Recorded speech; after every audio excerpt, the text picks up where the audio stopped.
Hello everyone, स्वागत करता हूं आप सभी को आपके अपने इस यूट्यूब चैनल में। तो आज की इस वीडियो में हम लोग क्लास 12 के फिजिक्स का काफ़ी ज़्यादा इंपॉर्टेंट ऑब्जेक्टिव प्रश्न को करने वाले हैं और यहां से आपके एग्जाम में श्योर है 15 से 20 क्वेश्चन श्योर आपके एग्जाम में देखने को मिलेंगे।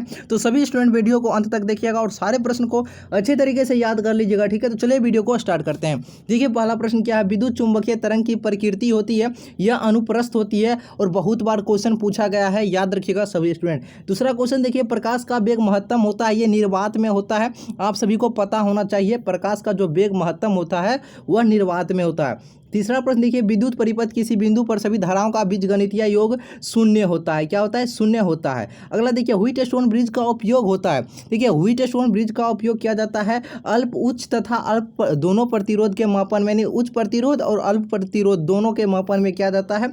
और ये क्वेश्चन 4 से 5 बार ये क्वेश्चन आपके एग्जाम में पूछा गया है, याद रखिएगा सभी स्टूडेंट, ठीक है। अगला प्रश्न देखिए, एक विद्युत परिपथ में विभवांतर मापा जाता है, वोल्ट में मापा जाता है, ठीक है। अगला देखिए, किरचॉफ का बिंदु नियम यानी पॉइंट रूल पालन करता है आवेश की संरक्षता का सिद्धांत, ठीक है। अगला देखिए, यदि प्रेरकत्व यानी प्रेरकत्व को L से सूचित करते हैं, प्रतिरोध को R से, संधारित्र को C से, इसकी धारिता तो L/R यानी L/R एवं RC का विभिन्न नहीं है, बीमिया सूत्र कर लीजिएगा।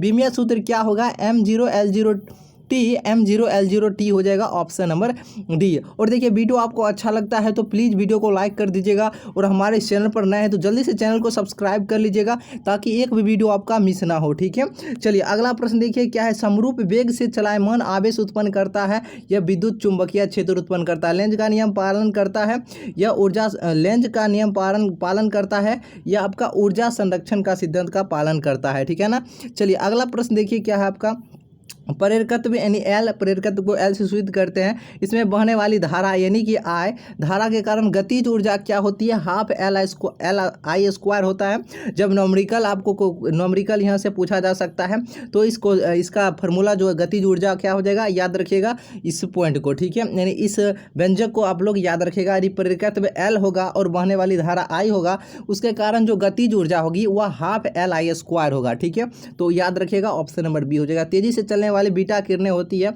यह आपका इलेक्ट्रॉन होता है, ठीक है ना।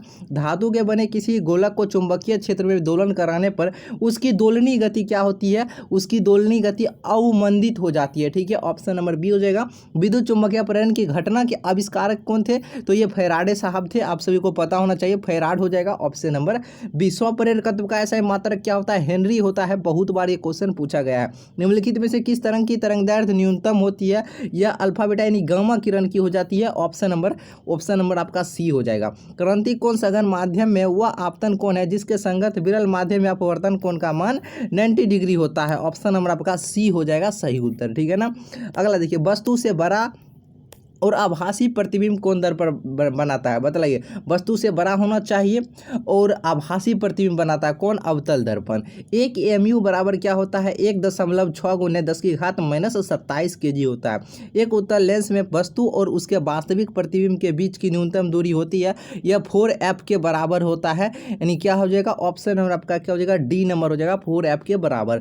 20 सेंटीमीटर और -40 सेंटीमीटर फोकस दूरी वाले दो लेंसों के संयोजन से बने समतुल्य लेंस की क्षमता आपसे पूछा जा रहा है। देखिए, सॉल्व करेंगे तो समय ज़्यादा लग जाएगा, ठीक है। न्यूमेरिकल किसी एक वीडियो में बतला देंगे, कहिएगा तो बतला। देखिए 20 सेंटीमीटर है ना, देखिए 20 सेंटीमीटर आपका पहला F1 दिया गया है 20 सेंटीमीटर और दूसरा है आपका F2 यानी F2 फोकस दूरी आपका -40 सेंटीमीटर हो जाएगा, ठीक है। देखिए दो लेंस है, दोनों का संयोजन फोकस दूरी लिख दिया है, F1 20 सेंटीमीटर, F2 -40 सेंटीमीटर। देखिए प्लस 20 सेंटीमीटर ये है तो ये आपका उत्तल दर्पण होगा, श्योर है, क्योंकि आप सभी जानते हैं उत्तल दर्पण की जो फोकस दूरी होती है वह धनात्मक होती है। और ये तो आपका अवतल दर्पण फोकस दूरी हो जाएगा -40 मीटर, क्योंकि अवतल दर्पण की फोकस दूरी क्या होती है, ऋणात्मक होती है। सॉरी, हम दर्पण इसमें बोल रहे हैं, इसमें लेंस दिया गया है तो ये आपका अवतल लेंस है और ये उत्तल लेंस है और ये अवतल लेंस है, ठीक है। इसकी फोकस दूरी आपको दिया गया है। तो देखिए इसको सॉल्व करना है तो बहुत ही आसानी से इस दोनों यानी इसकी समतुल्य लेंस की क्षमता यानी समतुल्य लेंस यानी पी आपको ज्ञात करना है। तो पी बराबर फार्मूला होता है P1 + P2। तो सबसे पहले आपको P1 और P2 का मान पता करना होगा। कैसे पता कीजिएगा, आप जानते हैं P बराबर 1/f होता है, तो यहाँ से आप P का मान निकाल सकते हैं। P1 बराबर 1/f1 इस तरह से ज्ञात कर सकते हैं यहाँ से P1, और इसी तरह फिर P2 बराबर 1/f2 इस तरह से ज्ञात कर सकते हैं। बहुत ज्ञात करके दोनों को जोड़ दीजिएगा, इसके समतुल्य लेंस की क्षमता हो जाएगा। इसका समतुल्य लेंस की क्षमता मैंने 2.5 डायोप्टर आ जाएगा। ठीक है, देखिए सॉल्व करके देखिए, न्यूमेरिकल में ज़्यादा समय लगता है, वीडियो लेंदी हो जाता है, तो हम क्या करेंगे, जो जितना भी न्यूमेरिकल होगा ना उसको एक अच्छी तरह से एक वीडियो लाएंगे, उसमें सिर्फ न्यूमेरिकल ही रहेगा। जैसे कि आपको पता होगा, अगर क्वेश्चन सॉल्व करते उसमें ज़्यादा समय लग जाता है। ठीक है, जैसे इससे पहले वीडियो जो फिजिक्स का डाले थे आधा घंटा का बन गया था। ठीक है, तो उसमें बहुत सारे स्टूडेंट बोर हो जाते हैं, देखना नहीं चाहते हैं। ठीक है, तो अलग से लाएंगे ना तो सभी स्टूडेंट देखेंगे और सभी फार्मूला को जो बतलाएंगे सभी याद कर लेंगे। ठीक है, देखिए सरल सूक्ष्मदर्शी आवर्धन क्षमता, देखिए इसमें भी आपको सॉल्व करवा रहे थे, तो सरल सूक्ष्मदर्शी का आवर्धन क्षमता बराबर फार्मूला क्या होता है, 1+ आपका 1+d/f होता है। ये भी फार्मूला काम आया था, तो याद रखिएगा इसको। ऑप्शन नंबर आपका सी हो जाएगा। ठीक है, देखिए एक व्यक्ति -2.5 डायोप्टर क्षमता का चश्मा पहनता है। नेत्र दोष तथा बिना चश्मे के व्यक्ति का दूर बिंदु क्या होगा। इसका दूर बिंदु क्या हो जाएगा, आपका निकट दृष्टि 40 सेंटीमीटर हो जाएगा। ऑप्शन नंबर बी नंबर हो जाएगा। देखिए प्रकाश की अनुप्रस्थ तरंग की प्रकृति पुष्टि कौन करता है, तो ध्रुवण करता है। सभी स्टूडेंट याद रखें। निर्वात में 6000 एंगस्ट्रॉम तरंगदैर्घ्य का एक वर्षीय प्रकाश 1.5 अपवर्तनांक वाले एक माध्यम में प्रवेश करता है। इस माध्यम में इसका तरंगदैर्घ्य कितना हो जाएगा, इसका जो तरंगदैर्घ्य आप सभी ज्ञात कीजिएगा तो 4500 एंगस्ट्रॉम आ जाएगा। ठीक है, ये सॉल्व करके बतलाएंगे। देखिए अगला क्वेश्चन आपका क्या है, Z परमाणु क्रमांक वाले परमाणु की किसी दी गई कक्षा में इलेक्ट्रॉन की ऊर्जा अनुक्रमानुपाती होती है। यह होती है आपका Z−2 के। ठीक है, ऑप्शन नंबर डी नंबर हो जाएगा। नाभिक की त्रिज्या की कोटि होती है, नाभिक की त्रिज्या की कोटि कितनी होती है, सभी याद रखिएगा, 10⁻⁻14 मीटर होती है। ठीक है, रदरफोर्ड के अल्फा कण प्रकीर्णन में प्रयोग में जिस बल के कारण अल्फा कण प्रकीर्णित होते हैं वह बल कौन सा है, उस बल का नाम सभी स्टूडेंट याद रखिएगा, वह कूलम्ब बल होता है। आपका ऑप्शन नंबर बी हो जाएगा। ठीक है, अगला देखिए, हाइड्रोजन स्पेक्ट्रम में जब संक्रमण किसी उच्च कक्षा से दूसरी कक्षा में होता है तो क्या प्राप्त होती है, तो आप सभी को पता होना चाहिए क्या प्राप्त होता है। बिल्कुल ऑप्शन नंबर डी हो जाए, सॉरी ऑप्शन नंबर आपका क्या हो जाएगा, ऑप्शन नंबर बी हो जाएगा, बामर श्रेणी प्राप्त होता है। निम्न में से कौन सी श्रेणी विद्युत चुंबकीय स्पेक्ट्रम के पराबैंगनी भाग में पाई जाती है, तो ये आपका कौन होता है, लाइमेन श्रेणी। क्या होता है, लाइमेन श्रेणी। ऑप्शन नंबर ए हो जाएगा। ठीक है, देखिए और गेट का बुलियन व्यंजक आपको पता होना चाहिए, इससे पहले वीडियो में भी आपको बतला दिए हैं। देखिए और गेट का पूछ रहा है, और चाहिए यानी प्लस लगा दीजिए, A+B बराबर आपका Y हो जाएगा। ये और गेट का, अगर नॉर गेट का पूछता है ना, अगर नॉर गेट का, तो नॉर गेट का हो जाएगा A+B, इस तरह लिख दीजिएगा और इस पर एक रैकरिंग चढ़ा दीजिएगा, तो ये आपका नॉर गेट का हो गया। तो ऑप्शन अभी और गेट का पूछा है, A+B बराबर Y। एंड गेट का देखिए अभी आपसे पूछ रहा है, एंड गेट का आपका A.B बराबर होता है, एक A.B बराबर Y होता है। अगर आपसे नेंड पूछता है, NAND नेंड, अगर नेंड गेट का पूछता है तो क्या लिखिएगा, नेंड गेट का अगर पूछेगा इस एन के बदले रैकरिंग चढ़ा दीजिए, ये नेंड गेट का हो गया। और एंड गेट का आपका हो जाएगा A.B बराबर Y। ठीक है, चलिए अभी नॉर गेट का बतलाए, अभी तुरंत बतलाए। नॉर गेट का क्या, और गेट वाला लिख देना है A+B बराबर Y, और एन के बदले रैकरिंग चढ़ा दीजिए। किस ऑप्शन में, देखिए ऑप्शन नंबर डी हो जाएगा। चलिए अगला देखिए, अगला क्वेश्चन क्या है, जर्मेनियम तथा सिलिकॉन में बॉन्ड अंतराल इलेक्ट्रॉन वोल्ट में क्रमशः होता है। तो याद रखिएगा सभी स्टूडेंट, ये होता है 0.7 1.1 होता है। ठीक है, टीवी प्रसारण के लिए जिस आवृत्ति प्रस का उपयोग होता है वह आवृत्ति क्या प्रस क्या है, 30 मेगाहर्ट्ज से 300 मेगाहर्ट्ज। इसको क्या है, मेगाहर्ट्ज, 30 मेगाहर्ट्ज से 300 मेगाहर्ट्ज। ऑप्शन नंबर आपका सी हो जाएगा। प्रकाशीय तंतु होता है, प्रकाशीय तंतु आपको बतलाना है। प्रकाशीय ये तंतु ये होता है, ये आपका संप्रेषण एवं तरंग निर्देशक दोनों होता है, यानी संप्रेषण और तरंग निर्देशक दोनों होता है।